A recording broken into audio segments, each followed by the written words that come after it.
Salutations à toutes et à tous, nous sommes le 6 décembre, bienvenue à l'ouverture de la 6e case de notre calendrier de l'Avent, afin de savoir quel ouvrage et quel DVD sont arrivés en 19e place, des documents les plus empruntés en 2023. Alors aujourd'hui je vais tricher un peu parce que je n'ai pas le roman, puisqu'il s'agit de Personne ne doit savoir, un roman policier de Claire McGowan, et qu'au niveau du DVD, il s'agit en fait de la saison 2 de la série La Flamme, qui s'intitule Le Flambeau. Néanmoins, ces deux saisons peuvent se regarder indépendamment, on va juste retrouver certains des personnages. Mais du coup, comme j'avais pas Le Flambeau sous la main, j'ai pris La Flamme à la place. Et on va donc commencer par là. Il faut savoir que ce soit La Flamme ou Le Flambeau, il s'agit à chaque fois de parodies d'émissions de télé-réalité assez connues. Donc ici, on va être plutôt dans des émissions de dating, puisque dans cette saison de La Flamme, le cœur à prendre est celui de Marc, pilote de ligne. La vie lui a tout donné, sauf une copilote.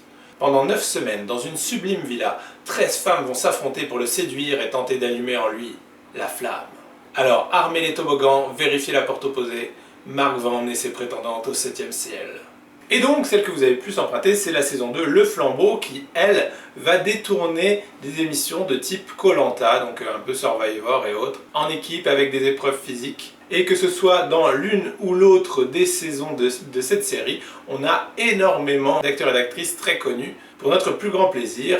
Surtout que si vous connaissez un peu ce genre d'émission, on retrouve vraiment très bien toutes les ficelles, et ce sont donc des parodies d'excellente qualité. Pour peu que vous ne soyez pas allergique à Jonathan Cohen, qui incarne Marc dans chacune des deux saisons. On passe donc maintenant à Personne ne doit savoir de Claire McGowan, que je n'ai pas sous la main. Allison organise une réunion d'anciens camarades d'Oxford pour fêter une amitié longue d'un quart de siècle. Entre-temps, elle s'est mariée avec Mike, avocat d'affaires dont elle a eu 2 enfants. Elle vit dans la maison de ses rêves dans le Kent. Elle a réussi sa vie et elle a bien l'intention d'en faire la démonstration lors de ses retrouvailles. Mais la fête vire au drame lorsque Karen, la meilleure amie d'Allison, fait irruption dans la maison en état de choc. Elle affirme que le mari d'Allison l'a violée. Mike jure qu'il est innocent. À qui se fier? Ce douloureux épisode fait ressurgir les plus sombres souvenirs de leurs années de fac. Et certains sont prêts à tuer pour que ces souvenirs restent des secrets bien gardés.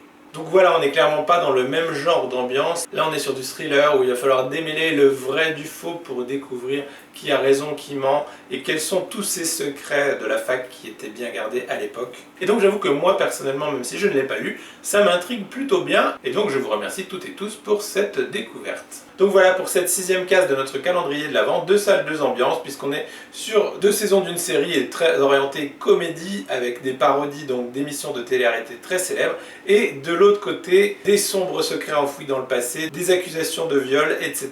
Donc on n'est vraiment pas sur la même ambiance. Donc à vous de voir si quelque chose vous a donné envie ou non. En tout cas voilà, sur ces bonnes paroles, il ne nous reste plus qu'à vous souhaiter une excellente journée et on vous dit à demain pour l'ouverture de la 7e case de notre calendrier de l'Avent. Salut!